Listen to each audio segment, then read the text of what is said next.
Kalau Gerinda 4 inch sudah bisa potong keramik, granit, bahkan bisa bikin jalur beton, buat apa beli marble cutter yang harganya bisa di atas 1 jutaan? Masuk akal sih, karena memang harga Gerinda jauh lebih murah, lebih simple juga dan hampir semua tukang punya. Tapi di sisi lain ada alat khusus seperti Bosch GDC 140 yang memang diciptakan untuk pekerjaan potong keramik, marmer, dan juga granit. Nah, dari kedua jenis mesin ini, mana yang proses potongnya lebih cepat, kontrolnya lebih enak, dan hasil potongnya paling rapi?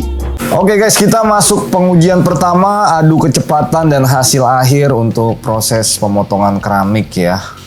Kita mulai menggunakan mesin Gerinda 4 inch. Ini yang memang kebanyakan tukang pakai ya kalau motong keramik. Kira-kira seberapa cepat proses potongnya. Dan untuk hasilnya di 1 menit 28 detik ya. Lalu kita cek hasil potongnya. Di sini kurang begitu bagus ya, kurang begitu presisi dan juga rapi. Jadi memang kalau potong keramik pakai Gerinda tuh butuh keahlian khusus nih guys. Sekarang kita coba pakai mesin marble cutternya Bosch ya. Apakah bisa lebih cepat dan juga hasilnya lebih rapi? Kita lihat guys. Oke, ternyata lebih cepat ya. Hanya butuh waktu 56 detik doang. Dan terkait hasil potongnya juga cukup mantap guys. Presisi dan rapi ya. Gumpalannya nggak begitu banyak kayak Gerinda tadi. Jadi ini penilaian kita.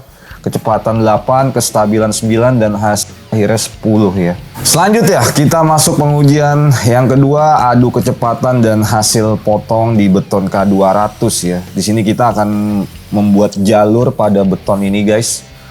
Pertama kita pakai Gerinda ya. Jadi selain kecepatan kita akan lihat konsistensi kedalamannya dari titik awal, tengah sampai ke titik ujung ya. Apakah konsisten untuk kedalamannya?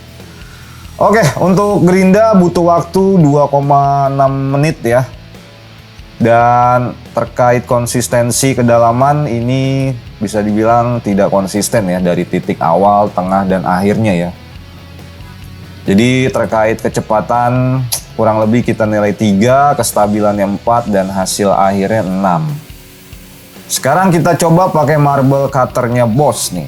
Apakah bisa lebih cepat dan hasil kedalamannya bisa lebih konsisten? Kita akan lihat guys.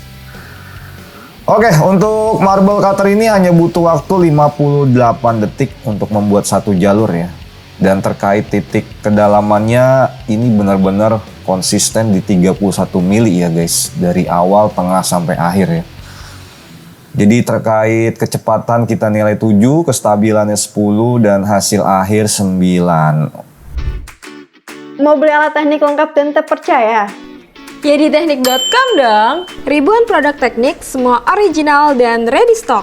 Teknik.com? Segala kebutuhan teknik ada di sini. Oke guys, gue udah kembali lagi di studio terkutuk teknik.com. Oke, jadi apakah mesin Gerinda 4 inch bisa kita gunakan untuk pemotongan keramik ataupun granit? Jawaban dari gua sangat bisa guys. Tapi dengan catatan kalau skill lu udah jago ya. Karena yang seperti kita ketahui potong keramik pakai Gerinda itu kalau skill kita belum mumpuni agak sulit ya. Hasil potongnya juga kurang rapi. Dan nggak cocok juga kalau kita gunakan buat pekerjaan yang continue ataupun non-stop ya. Tapi kalau pekerjaan lu lebih ke pemotongan keramik ataupun granit yang cukup banyak ya dan butuh konsistensi, butuh kontrol yang enak dan kenyamanan, di sini gue sangat merekomendasikan marble cutter dari Bosch GDC 140. Jadi seperti yang kita lihat tadi di pengujian, dari sisi kenyamanannya, lalu presisi dan juga kontrolnya ini jauh lebih enak dibandingkan dengan mesin Gerinda 4 inch ya. Jadi buat teman-teman yang memang ada kebutuhan mesin marble cutter atau mesin potong keramik, langsung aja cek link pembeliannya di deskripsi video ini. kami. Kita ada di Shopee Mall dan juga Tokopedia Mallteknik.com. Oke, mungkin sekian untuk video compare kali ini antara mesin marble cutter versus Grinda 4 inch. Semoga bermanfaat. Jangan lupa untuk dukung terus channel kita dengan cara like, share, dan subscribe. Dan nantikan kembali video-video lainnya dari channel kami. Akhir kata, gua Mr. P pamit. Salam.